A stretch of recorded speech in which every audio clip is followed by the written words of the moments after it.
great to have you.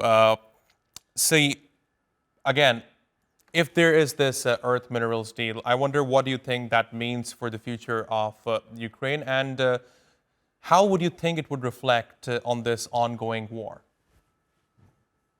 For the time being, one can only say that this is now a rather good outcome of this awkward back and forth during the last week. So we had a rather frustrating development in the rhetoric of the Trump administration, and also the first draft for this deal looked very unfavorable. But the text that has now been published makes much more sense. It's to the benefit of Ukraine, depending, of course, on the exact implementation of this framework agreement.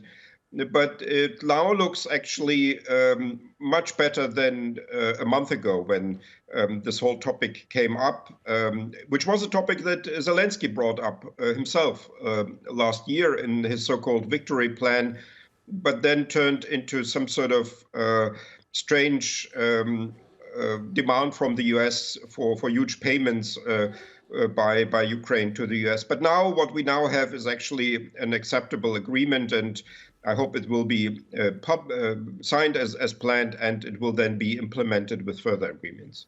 And I think one thing is clear here, that Ukraine is being forced to sign such an agreement in exchange for security guarantees. Now, whether or not it will be given those security guarantees, it's something that remains to be seen. But again, I think it all comes back to trust building.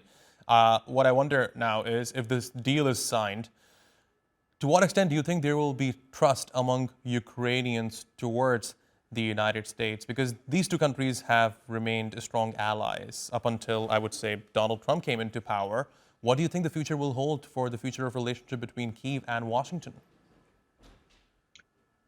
During the last weeks, Ukrainians had to stomach a lot of strange statements from Trump himself, but also from other representatives of his administration.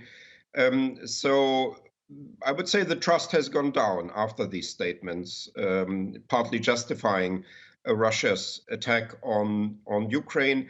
But at the end of the day, I think the Zelenskyy administration, he himself and the people around him, rightly calculated that one has to keep the Americans in the game.